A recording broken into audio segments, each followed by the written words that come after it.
अहिल्यानगर येथील लक्ष्मीबाई भाऊराव पाटील प्राथमिक शाळेचे मुख्याध्यापक शिवाजीराव लंके यांची बदली तात्काळ रद्द करण्यात यावी या मागणीसाठी गेल्या 5 दिवसांपासून शाळेतील विद्यार्थ्यांनी आंदोलन सुरू केले आहे। हे आंदोलन अहिल्यानगर येथील रयत शिक्षण संस्थेच्या उत्तर विभागीय कार्यालय येथे सुरू असून या विद्यार्थ्यांचे वर्ग संस्थेच्या कार्यालयासमोरच भरविण्यात येत आहेत। 5व्या दिवशी देखील विद्यार्थ्यांचे आंदोलन सुरू असल्याने शहरात वेगळ्या चर्चांना उधाण आले आहे। तर काल संस्थेचे पदाधिकारी मंडळ आणि पालकांमध्ये बैठक संपन्न झाली, परंतु या बैठकीत कुठलाही ठोस निर्णय न झाल्याने आंदोलक आपल्या निर्णयावर ठाम असल्यानं आंदोलन आजही सुरू राहणार असल्याचे पालकांकडून सांगण्यात आले।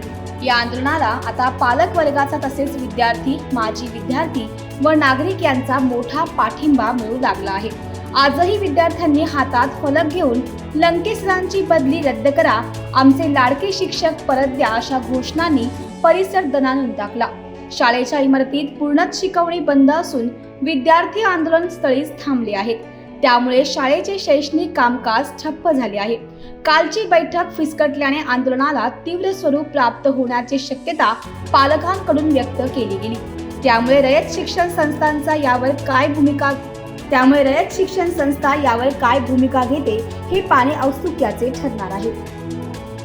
आज आंदोलनाचा जवळपास 5वा दिवस आहे आणि या आंदोलनाची दखल घेत साताऱ्याहून प्रशासकीय अधिकारी सुद्धा इथे आलेत। त्यांनी आमचं बोलणं ऐकून घेतलं, पण आमच्या कुठल्याही गोष्टीला त्यांनी मंजुरी दिली नाही, मान्यता दिली नाही। फक्त आमचं बोलणं ऐकून घेतलं आणि त्याच्यावर कुठलाही निर्णयही त्यांनी दिला नाही।